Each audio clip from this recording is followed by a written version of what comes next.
NEET ইউজির counselling অনির্দিষ্টকালের জন্য স্থগিত, সুপ্রিম কোর্টে পরবর্তী শুনানি হবে সোমবার। 2024 সালের সর্বভারতীয় ডাক্তারি প্রবেশিকা পরীক্ষা নিট ইউজির কাউন্সেলিং পিছিয়ে দেওয়া হল। আয়োজক সংস্থা ন্যাশনাল টেস্টিং এজেন্সি এনটিএ এর তরফে এর আগে সুপ্রিম কোর্টকে জানানো হয়েছিল শনিবার 6 জুলাই থেকে নিট ইউজির কাউন্সেলিং শুরু হবে, কিন্তু শনিবার তা অনির্দিষ্টকালের জন্য পিছিয়ে দেওয়ার কথা জানানো হয়েছে। আগামী সোমবার শীর্ষ আদালতে এই মামলার পরবর্তী শুনানি। নিট ইউজিতে প্রশ্ন ফাঁসকে কেন্দ্র করে বিতর্ক দানা বেঁধেছে দেশ জুড়ে।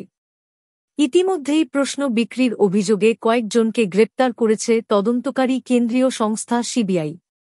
এই আবহে 2024 এর নিট ইউজি বাতিলের দাবিতে সুপ্রিম কোর্টে একাধিক মামলা হয়েছে।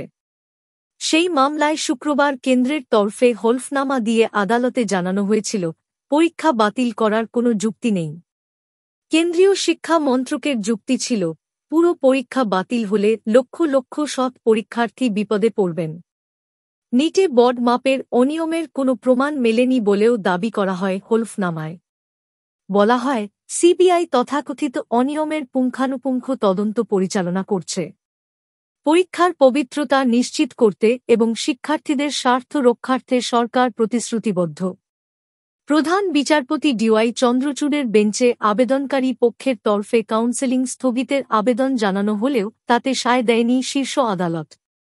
এই পরিস্থিতিতে এনটিএর তরফে শনিবার পরবর্তী বিজ্ঞপ্তি প্রকাশ পর্যন্ত কাউন্সেলিং স্থগিত রাখার সিদ্ধান্ত তাৎপর্যপূর্ণ বলে মনে করা হচ্ছে। শিক্ষামন্ত্রী ব্রাত্য বসু শনিবার এ প্রসঙ্গে বলেন, সর্বভারতীয় পরীক্ষা এবং কাউন্সেলিং স্থগিত হওয়ার নেপথ্যে যুক্তরাষ্ট্রীয় কাঠামোর ব্যর্থতা। একদিকে কেন্দ্র ডাক্তারির সর্বভারতীয় প্রবেশিকা আয়োজন করতে ব্যর্থ হয়েছে, অন্যদিকে ওবিজেপি রাজ্যগুলি থেকে ডাক্তারি প্রবেশিকার অধিকার কেড়ে নিয়েছে। এখন তারই প্রভাব পড়ছে পড়ুয়াদের জীবনে। তাই দ্রুত রাজ্যগুলিকে পুরনো পদ্ধতিতে ডাক্তারির প্রবেশিকার আয়োজন করার দায়িত্ব ফিরিয়ে দেওয়া হোক।